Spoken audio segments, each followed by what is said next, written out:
Morning. First of all, congratulations on being here. We are very much looking forward to hearing from you. I would tell you that even though we haven't heard a word that you have said yet, we are each quite proud of you. This has not been an easy year. You've obviously put in a great deal of work. You and your teachers are to be commended. So, having said that part, my name's Lindsay Draper. I am retired from the juvenile court bench here in Milwaukee County, Wisconsin. I am currently vice president for diversity, equity, and inclusion of the Institute for Wellbeing in Law. I am Robert Allison. I teach American history at Suffolk University in Boston, Massachusetts. And I'm Jack Barlow. I teach politics at Juniata College in Pennsylvania. And could I get you to introduce yourselves and your teacher, please? Hi, my name is Anna Mooney, and I'm a senior at Boonsboro High School. And after I graduate, I will be attending Stevenson University to pursue a degree in business communications. Hi, my name is Morgan Tyler. I'm a junior at Boonsboro High School. My plan is to attend a two-year college where I will earn my associates and then follow with an ROTC program to earn my master's. My name is Connor Youngman, and I'm also a senior at Boonsboro High School, and I plan on attending Salisbury University for a degree in business administration and real estate. And your teacher is? And my teacher, Miss Vasicare. Good morning. Okay, thank you. So in Unit 2, obviously, we're doing the second question today. One founder claimed that representatives should refine and enlarge the public views by passing them through the medium of a chosen body of citizens whose wisdom may best discern the true interest of their country. Do you agree or disagree with this claim? What alternative systems of representation were considered by the founders? What alternative systems of representation, if any, should be considered in the 21st century? Begin. We mostly agree with Madison's assertion that public views are best refined by passing through a chosen body of citizens. Madison is referencing factions or special interest groups, which we believe are mostly beneficial for the American democratic system. The purpose of special interest groups is to inform legislators of growing issues that need legislation. Some of the most popular examples of special interest groups are the National Association for the Advancement of Colored People, or the NAACP, and the American Association of Retired Persons, or AARP. The NAACP is composed of roughly 500,000 members, while the AARP has around 38 million members. These large numbers demonstrate the idea of pluralism, where many interest groups have to compete to influence the government, which drives up participation in government. Madison was a large supporter of special interest groups as he saw it for a way for the sphere of politics to expand. He stressed their importance, making the claim, "Liberty is to faction what air is to fire, an ailment without which it instantly expires." Madison also saw the increase in political engagement by citizens as a way to prevent government corruption and the dangers of large factions. He claimed that the public good is disregarded in the conflicts of rival parties, and therefore this increase would prevent political domination to serve balance discrepancies between factions. The negative aspects of special interest groups mainly pertain to the inequality associated with it. Larger special interest groups are drastically better funded than smaller ones, and therefore they receive more political power and influence. Madison claimed that factions or groups who are adverse to the rights of citizens, therefore outside influence was needed to mitigate their power. Overall, these special interest groups provide legislators with information that helps create legislation. Due to the variety of special interest groups, Madison's claim is validated, since the only way to protect against tyrannical factions is by creating more factions. There were two systems of representation that the founders had argued over when ratifying the Constitution. A first system, the New Jersey Plan, was based primarily on equal representation and most resembled the legislator under the Articles. The second system, the Virginia Plan, was based on proportion. The number of legislators was allocated to the states based on their proportion. These opposing plans led to the Great Compromise, which allowed for both options to the legislative branch. The Senate would be seated equally and the House of Representatives proportionally. This was in part to ease fears like Samuel Bryan, who warned against vesting all the legislative power in one body of men, because then you will create the most perfect responsibility for then whenever people feel a grievance, they cannot mistake the authors. Beginning at the start of the 21st century, the debate over the legitimacy of the democratic representation has come under increased scrutiny.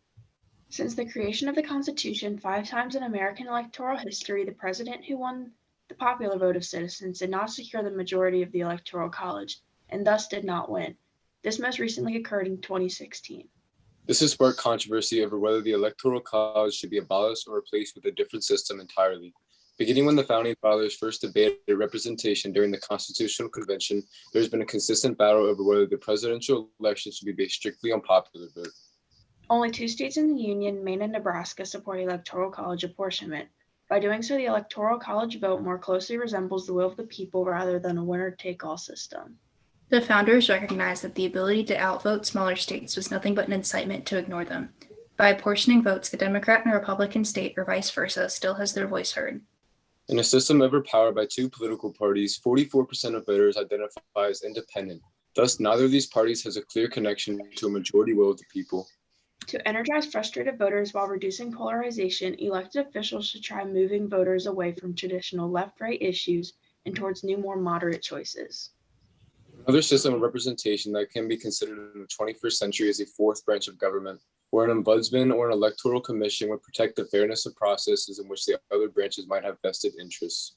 An electoral commission would be vital in the 21st century after the 2020 presidential elections, where accusations of legitimacy of state-run elections were being executed thoroughly. Thank you for listening to our testimony. We are now ready for your questions.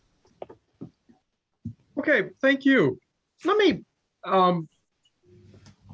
posit for you, and I want to start with your special interest group discussion, and I want to give you 2 alternative ones on which I'm basing my question. National Rifle Association, National Education Association, the advocacy group for teachers. Okay. And I deliberately have chosen those because they represent very often 2 very differing views of the world. If both of those have very strong bases, lots of people and lots of money, how do we control whose ear they have? How do we do that? In Madison's Federalist 10, he claimed that the only way to really control special interest groups is by either eliminating their causes or controlling their effects. And you can't really eliminate their causes because that would make sure that every citizen has the same voice, since factions are just groups who are people that are separated into different groups. So the way to control their effects is by having equal and opposite groups. Like, as you said, the National Rifle Association and the National Education Association, they're polar opposites. If they have the same amount of people, though, they're pretty much like stalemate because they would both have opposite effects. I agree with my colleague Anna, and he also stated that liberty was to factions what air was to fire, basically claiming that the more liberty you give to these people, the more of a voice they're going to have. And ultimately, you can't take away the liberties of people. So in the end, creating smaller factions to outweigh these large voiced factions is the way to do it. Yeah, and going off of what both of my colleagues said, another Madison quote that I'll give you out of Federalist 10, he said that, it's folly to abolish liberty, which is essential to political life because it nourishes factions. So we essentially cannot limit the liberty of the people. Okay, thank you. Should we increase the size of Congress in order to make it more representative? Well, I do agree that in the 21st century, Congress is not truly representative of the people. However, I think that would go against what Madison originally intended.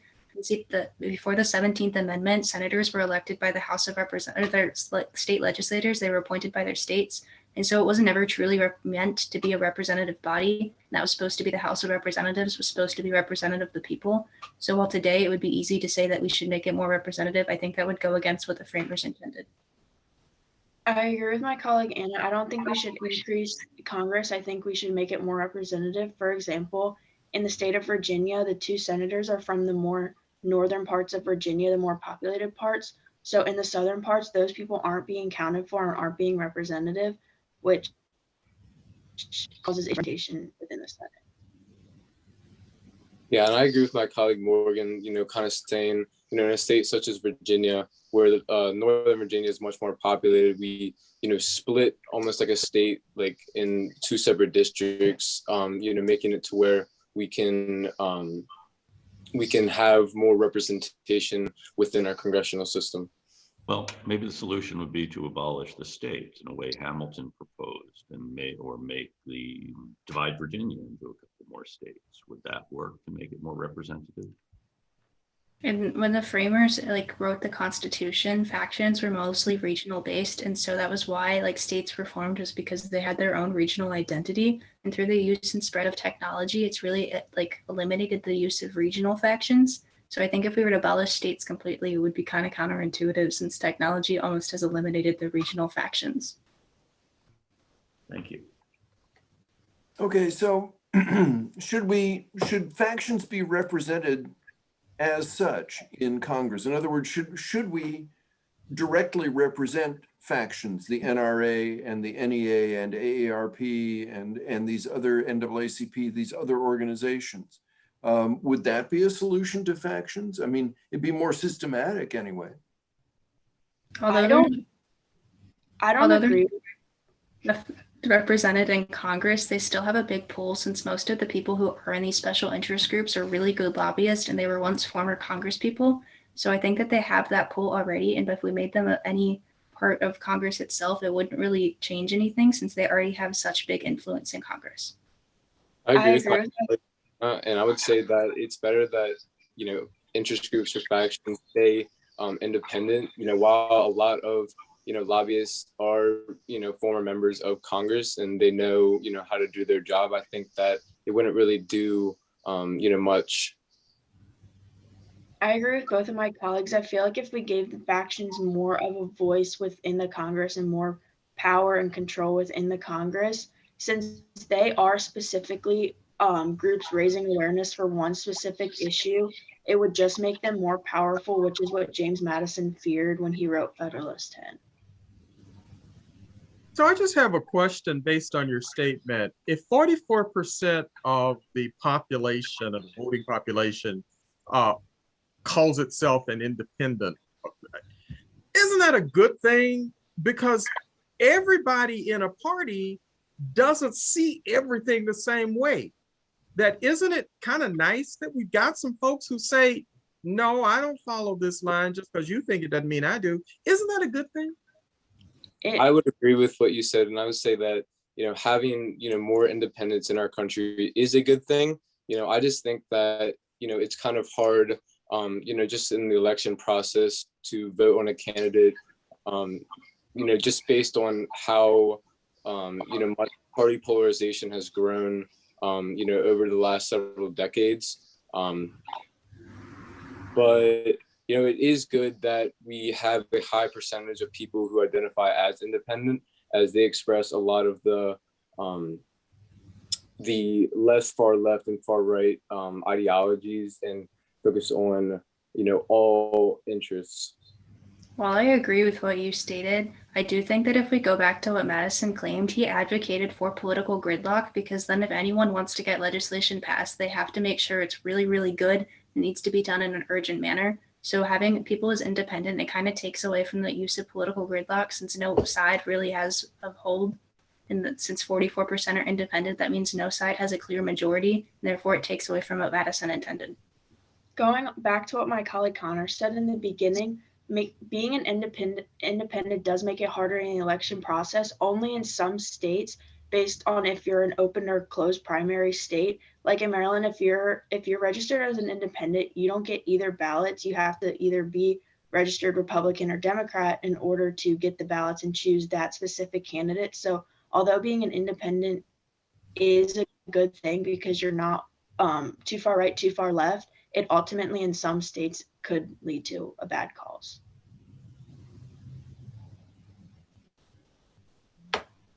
Good timing. So let me start with, I really did enjoy this. And I wanna start with a discussion of that last question. And one of the reasons that I wanted to come back to that independent issue is that part of what strikes me as a strength of your presentation is a recognition that, you know, it's not a good thing for any entity. And I deliberately didn't talk about the factions that you started with. I deliberately went somewhere else because it's not a good idea for any entity to ever believe that everybody sees the world the same way. There are some issues on which I am probably socially, I don't think we use the word liberal, I think we call it progressive now. But fiscally, I'm sorry, I don't spend more money than I earn, conservative. And I have no party that speaks to that. So it makes it very difficult for me to say I want to affiliate. I have to be an independent, which is why those 44%, you know, as far as I'm concerned, describe me.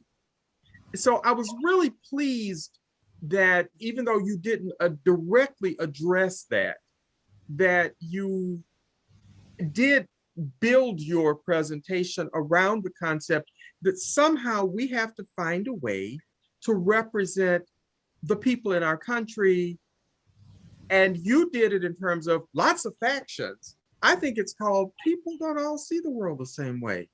They can't just do that. So anyway, I enjoyed it and you challenged my thinking on several things. Good luck to you. Thank you. I also really enjoyed it, and it wasn't until I listened to you that I appreciated how important it is to ground our thinking in James Madison and his view of factions and their baneful influence, but then again, he's recognizing human reality. And I think you did a very good job with that. And I think, you know, and I'm glad that my colleague brought in more controversial factions, because even though it's not always been the case, the NAACP today is a relatively benign organization. And of course, you'll see the three judges are very much in favor of the AARP, even though we're probably not all card carrying members. So yeah, so it's interesting, you know, and if you're a member of the NRA, of course, you might not see them as a faction. If you're a teacher or a member of the NEA, you're probably not going to see them as a faction, but just all working for the public good. I'm really glad you're able to see through that facade. I think the Electoral College was kind of a distraction to the other issues of representation and the size of the Congress. But I really, as with my colleague, I also stunned to fear we're in the 44%, and I'm sure you'll find a lot of others. And what I really appreciated too in our discussion was you're all really thinking seriously about these very important issues and the political direction of the country. And I look forward to seeing the way the three of you help to shape the direction it takes. So thank you for spending the time with us this morning, and congratulations. Thank you. Like my colleagues, I want to say thank you for raising some important issues. It was I was worried about your opening statement for a while because I was afraid you had ignored the part where Madison says, you know, a faction is not just an interest group, right? I mean, a faction is something that is hostile to the interests of other groups. But you eventually came round to that point, and so that relieved my my anxiety. I like what you said about the only protection from factions is more factions, because that really is what Madison proposes in Federalist 10, which is why I asked about should we represent factions as factions, because that certainly would be one way of doing it. Then we'd have to decide who a faction is, of course. I too was a little bit confused about bringing in the presidency, and I mean, I understand what you're saying about the Nebraska and Maine voting, and you know, moving more states in that direction.